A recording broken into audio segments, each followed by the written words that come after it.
Welcome to the Avalanche podcast. Today we're talking about the Aston Villa away game. Andrew, 2-2.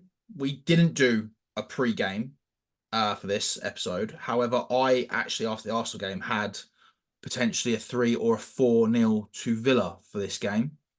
In my head, I was actually out drinking with an Aston Villa friend of mine on Friday.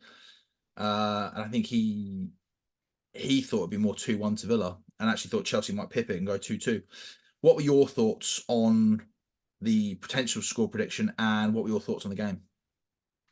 I mean, I'd say after the result earlier in the week, I wasn't particularly confident. Fair. But as we always say, you never know what Chelsea's going to turn up, and it looked like version of Chelsea turned up in the first half, a completely different one turned up in the second, Yeah, which was I'd an love to know what they improvement. I'd love to know what they put in their drinks or their slices of oranges at half time, mate, because Jesus Christ. I mean, to be fair, I think Villa took their couple of good chances, and we had some good chances and didn't take them. I mean, Jackson scored, and it was, I think, correctly ruled out for offside. Fine. He had another header that hit the post.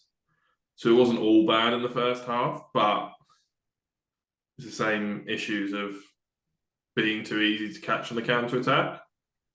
Yeah, and let's face it, Villa have always been under Emery a very well organised side. They don't give you a lot of space in around their box, and they do have quality and they do have pace to counter attack with, and they did that perfectly in the first half.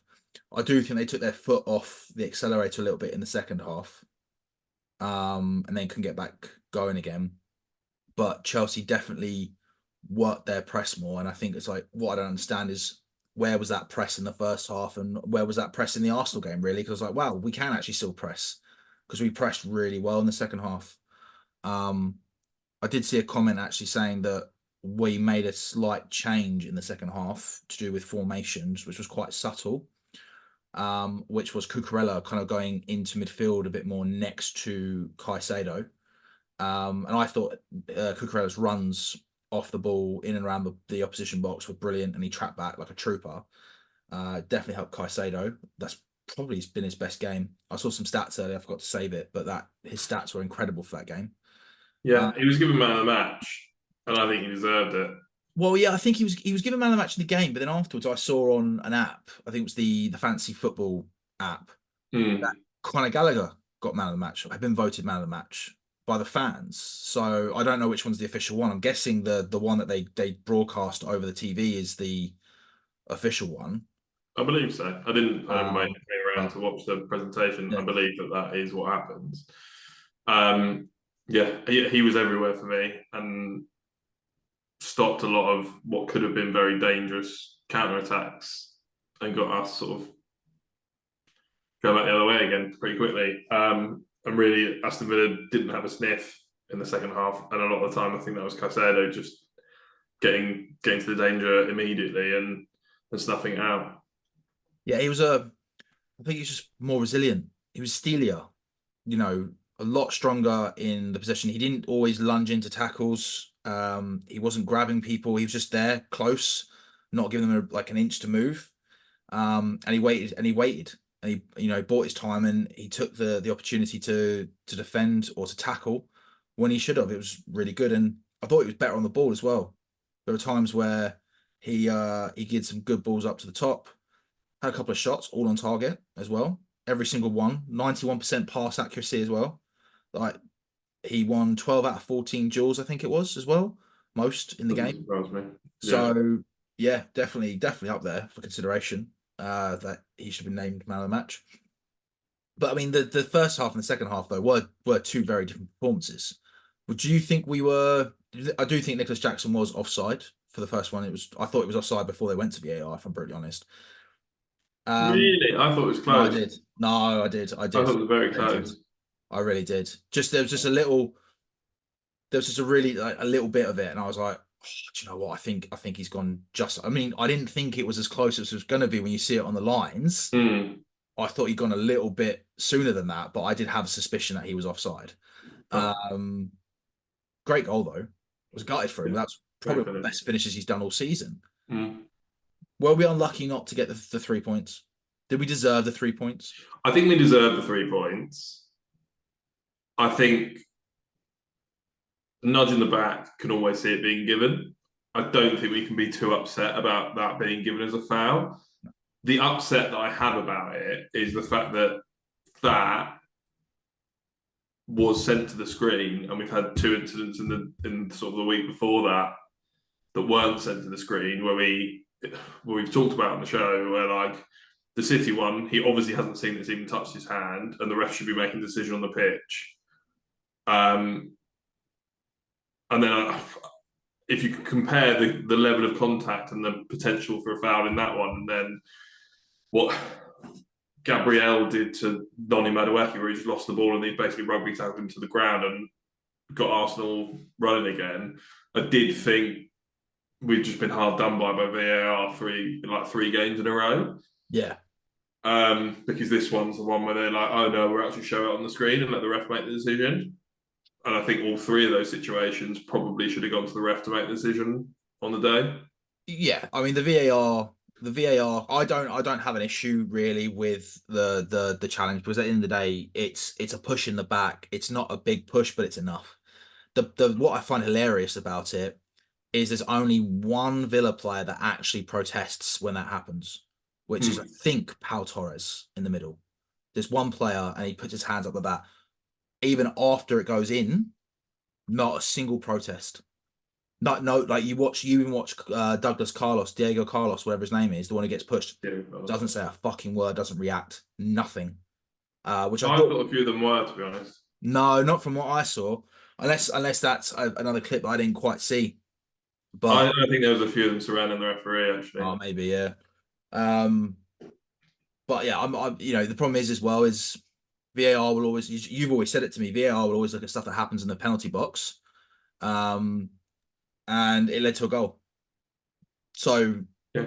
it's got to be checked. Yeah, I didn't really celebrate when it went in because I saw the nudge and I was like, not sure that this is going to be given because I could see those given and it's us, so any excuse. I did celebrate.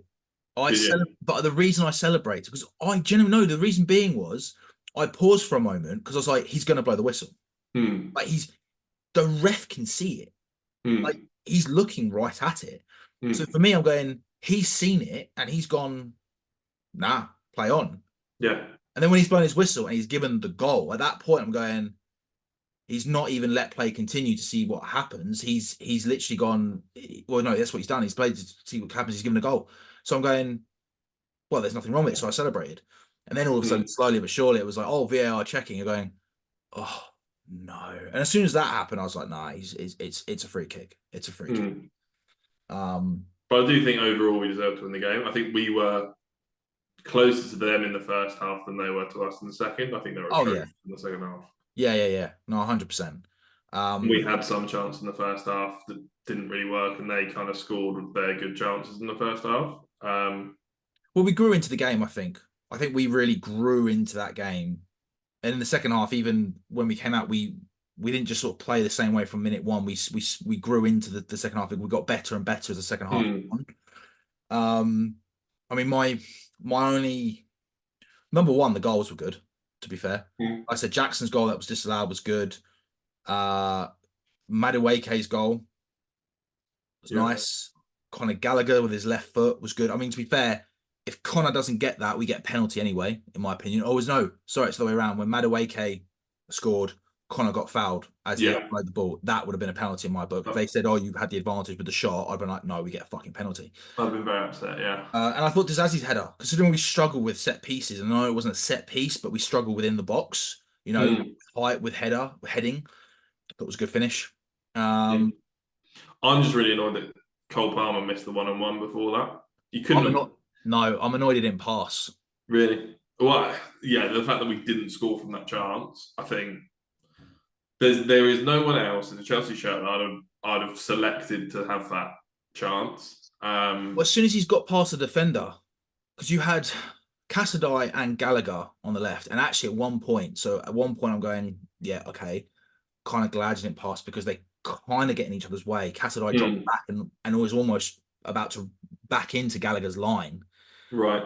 And I was like, yeah, all right, to a certain degree. I'm kind of glad you didn't. But as soon as he gets past that defender, you think, oh, it's in. Hmm. Because he's got the man, they've got two free. Everyone else has got to track back to get to those two.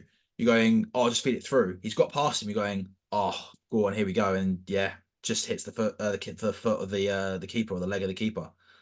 Um, yeah, you're right. You would back your mortgage on on Palmer to get that. To be fair, The way um, he's been this season, yeah, you can't have it going because no, no, scored so many fucking goals. He's missed one. he's something like was this Well, 52? no, there's that one game in the cup that he missed like three cut like really good Yeah, chances, yeah, but yeah, yeah. like the bloke scored 20 goals plus this season for us. So No one thought he was doing that. yeah. No, no one thought he was. I mean, the one bit of negativity that I have about this game, um, Mudryk. Oh yeah, there was a couple of good flashes from him. To be fair to him, but It's not enough. It's not largely enough. completely out of the game on both ends of the field as well. Mm. He looks. I mean, we've said it He looks before. lost. He does, but especially when you've got a team that do the low block, Hmm. he really struggles. That's not his game, is it? He Really? yeah, he really struggles, and he does look lost. He doesn't know what to do, where to go, and he's not good on the one-on-ones. Like he needs space to run into and run around. And there were times where he did in the first half. I think he was trying to stretch the defense a little bit, but even Joe Cole said like it's not good enough. His basics isn't good enough. He'd love to train him and work with him because he said like it's just a few things that he needs to get sorted out that could help him. Hmm. But funny enough, I think it was before the game. Chelsea announced that they're breaking their under 25 rule, which is they are now going to be buying players over the age of 25. I didn't know there was a specific rule that was in Yeah. place. I thought it was just like, this is what we're trying No, to do. no, I think they had said that. And with that, they're looking. I thought they said they're looking for four more wingers, but they're going to sell two. So in my eyes, the two that they've got to be selling, they're definitely selling two wingers. I think they said they're looking at four, but I think that's crazy. But definitely need another two. And I I think don't this. understand looking at four, buying four Well, is. exactly. Well, unless they're going to say Cole Palmer's not going to be on the wing anymore. Yeah, In maybe. which case, you can't say it's Madueke because he's No, grown and grown this season. So it's got to be Sterling and Mudryk, which you can't really argue with. no. But yeah, I was a bit disappointed Like on it that side of is things. annoying because I do think there is a player there and it'll come back to bite us. Because I just think his interplay can be quite good, but he always looks just very isolated out wide on that left wing. He does. I think he's better in the middle. I do think he's better in the Mm. middle, but he doesn't get in a lot of games. He doesn't get the space that he gets in the national teams. Well, he either needs more space or he needs someone around him. I think at the minute he doesn't have any space because there's because of defenders, and he doesn't really have that much support other than potentially Cucurella behind him, which isn't really helping him progress the ball. But in the second half, and to be fair to him, in the second half, he wasn't anywhere near him because he was in midfield. Yeah. So yeah, I think the bloke is very isolated. He did have some fucking terrible shots though, Oh God. which is incredibly frustrating. But and we're not going to get the money back for him that we spent anywhere near it. So I'd be surprised. I can understand this. I can understand us getting rid of Sterling. To be honest, I wouldn't be against having him and buying someone that in theory should start above him. You talk about Mudryk. Yeah, Like I said, I agree. I I think, don't even need but this four. is this is my problem with it. This is my problem with this whole financial fucking fair play thing, in the sense of we're saying, well, we still need players. Okay, cool. But we're already saying that we're not going to potentially be able to make the money that we need to make to balance the books. And we need to buy more players on top of that. I'm going to lose money if we sell these players that were on 8-year contracts that I've got. He was bought for what, 86 From, mil, 89 mil, from Mudryk. the sounds of it, we might be all right under FFP. Depending on when we can get the money for Lewis Hall and when that has to be activated. We sold one of the hotels for like 70 odd million, apparently. Yeah, I love that deal. We've sold it to ourselves.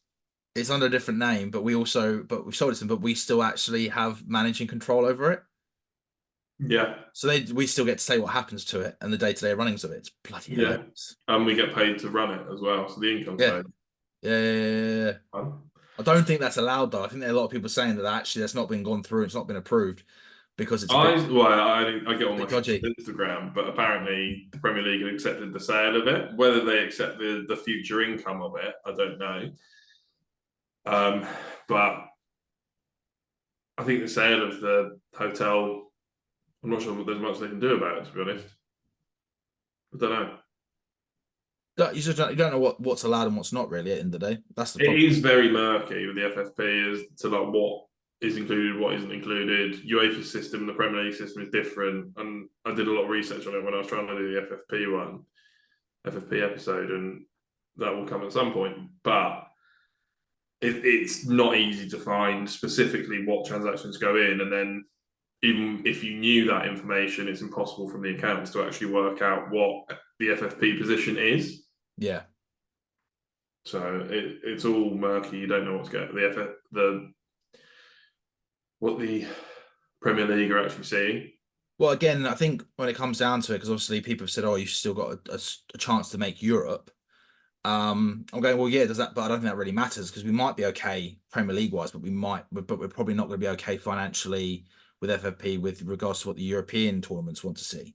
But I think everyone would agree, as long as we're okay with the Premier League, um, carry on, you know. But yeah, Yeah, Europe have definitely brought in contracts can only be 5 years in terms of like when you're amortizing a yeah. contract, it can only be 5 years, which probably causes us a lot of grief, to be honest.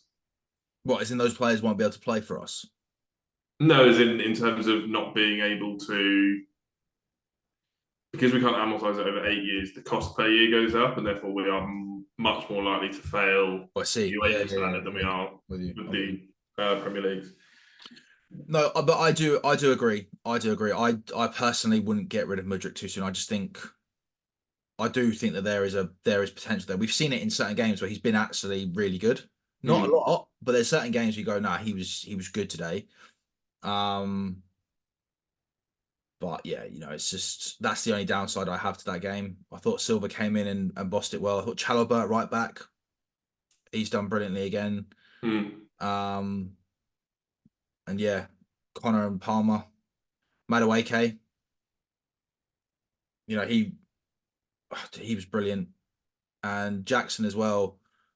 Uh, his hold up play and his runs are so much better now. He just needs to work on his finishing. And they said actually, apparently Poch said that what they're trying to get into his head at the moment is being calmer in Mm. front of goal. And to be fair, that's right. He just needs to take a breath more. I think that makes sense because he is very much like a patchy player.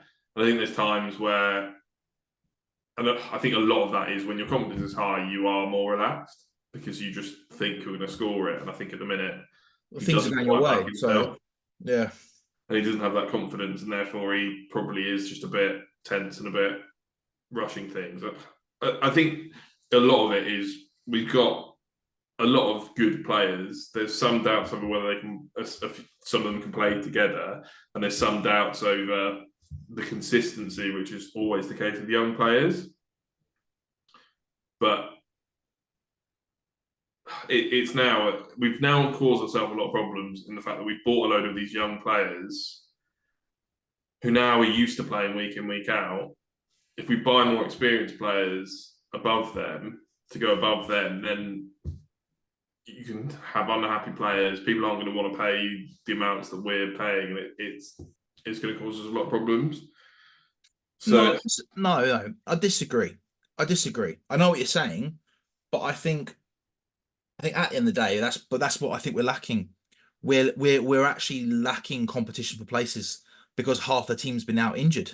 But even the players that you've said it, even the players that are there as like your backups to give a bit of a rest, you 2-0 up or whatever, wicked, take off an Enzo, take off a Caicedo, take off a winger, you bring on Lavia, You bring on Sterling's supposed to be playing well, then you bring on Mudryk or whatever.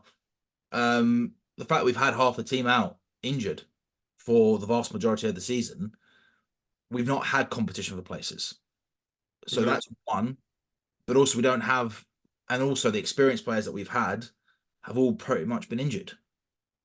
You know, in terms of what know the league. I mean, the only one that you would say that hasn't is what Silva and Cucurella. Yeah. They're the Cucurella, only two, really. well, Cucurella's had injuries at the start of the season, and that's Yeah, why Levi Colwill was playing left back. yeah. So It like the squad's a bit nuts at the minute because I just think we're overstocked in certain areas. But well, in terms of how many players we have in a certain position overall, you mean injured and available? yeah, Yeah, no, I agree. so that centre back definitely overstocked, but because of injuries, Well, we're overstocked, but then also you argue, but also my issue with being overstocked is how many of those, how many of the ones that are actually available are you actually happy with? the ones that are available now, not many of them. Trev and Thiago Silva, but Thiago Silva's probably leaving at the end of the season, which And we're looking like we're going to have to sell Trev for fucking financial fair play for FFP, yeah, which does my head in. Speaking of which, I was speaking to a Spurs fan during the week because obviously we've got Spurs in the next game.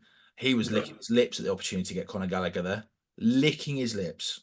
I was like, yeah, he worked really well for them because yeah, no, he they would, play how he plays. no, he Yeah, would, he would. Anything else about the Villa game? no, we should have won.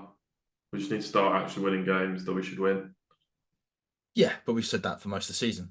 Yeah, Well, I mean, to be fair, you're right. We should, and also we're unlucky with the first goal because that came off Cucurella, mm.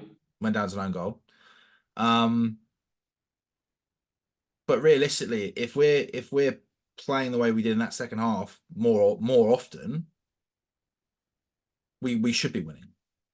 Yeah, But the first yeah, half wasn't good enough. Like it wasn't bad, it wasn't awful, but we still weren't playing as well or doing as well as we could do. You then look yeah. at the Arsenal game where we didn't show up. So actually, it's consistency. And the one thing that I will say as well, actually, to do with that is I can't remember who made the comment. I can't remember if it was one of the commentators or if it was one of the pundits, being Joe Cole or Glenn Hoddle, which is I think it was the co-commentator. She said when you're looking at Chelsea playing a game, when they're on the counter, they look like they know what they're doing. Mm. When you're looking at like, I can't remember the phrase that she used, so bear with me, but in terms of like working on Low pass, block. no, not that we're not necessarily low block, but building up, Mm. like the slow build up and working on transitions in terms of within the game, passing frequency or passing like tactics, in terms of pass here, then you're going to run, like basically a pass and move, basically, that you Mm. see with other teams playing, like with precision, like Arsenal, you can tell that they've got a way of playing and a style. We don't have that. And I think that's got to be worked on because Yeah. letting us down massively. Um, Just stick like 15 of the youth academy out there and just be like, right, you've got to beat them you talk about training, or you talk about an actual game. in training. Just Well, stick 15 of them out there and go like, right, this is the 11 on Saturday. We'll do a 11 versus 15, 16. Try and 15, get the ball 16 through them. players on a pitch. Yeah. Fair. For a low block, you might like what are Mm. we trying to train against? A load of players in the box and we're trying to score a goal. Okay, I don't think the youth team are going to be as effective as Premier League, so you stick a few more of them in there. I agree. I agree with that. I mean, the one thing for me though is some of those shots. I mean, I know some of them were long range, but they were bloody awful. Hmm. I'm like, how much practice is actually going into that as well? That's the more concerning thing for me. But I agree. I do agree. We do need I to. don't think that's the thing that we should be practicing on in training, really. I What, feel like, shooting? yeah, So I, I'm, if you're not willing to put shooting practice in, like that's the fun bit, right? Like that's the bit that you're supposed to be good at as a forward. so you're saying they should be doing that in their own time? Yeah. Yeah, fair enough. Oh, no, I'll give you that. I'll give you that. Or a lot of it comes from you're playing games and it's game situations, and naturally you're doing shooting practice by you're playing football. Yeah. I think the things that we should be working on that will be more beneficial are the things that you have to work on as a team, which is sort of passing patterns. And I think there was one against Everton where we did have good passing patterns and we had sort of triangles set up Yeah. and people knew where the outballs were. And I feel like maybe that works better when teams actually press us. And we need to start doing something similar for when there's just loads of players back. People need to work on those small movements in a game situation. And I think those are the things that we need to be focusing on. Shooting you can do by yourself. You don't need the team. You don't need to see like other players' movements to get used to it. We need to be focusing on how do we get players in positions to score more regularly and focus of players so that they're actually concentrating and don't cock the chance up when they get there. I do think we're in desperate need of some sort of a mentality coach that's just forced upon everyone. In terms of one focus just doesn't seem to be there a lot of the time for a number of the players, and also to pick ourselves up after we lose. I'm not No, sure if I agree with that. I've been thinking that as well. Like there's certain things, but even when we've played well, you know what it was. I'll tell you what it was. It was Madueke joking around with Jack Grealish after we lost to City. Because I'm not being funny. I think not that I'm trying to compare Abramovich era versus non-Abramovich era, but in terms of the top style of players that we had, the character of players, they wouldn't have been doing that. Like if we lost to United in a semi-final, JT and Lampard and Ashley Cole, they're not going up to, you know, Rio Ferdinand and Rooney and having a laugh with them after the game. no. And so there is that, but I do agree overall. I do think they need to work on mentality. Um, there's other stuff I'm trying to get out of my mouth, but I can't think of the word, so I'm gonna move on from there. But yeah, anything else other than what we've discussed already? Cool. Right, thank you all for watching. Progress since the Arsenal game, thank Christ. However, more is probably needed, and consistency is probably the big word again that we're using. Stay tuned for the Spurs pre-game episode, which will be happening sometime in the next few days. And as always, please like, share, subscribe, follow, hit that notification button, and thank you all for watching.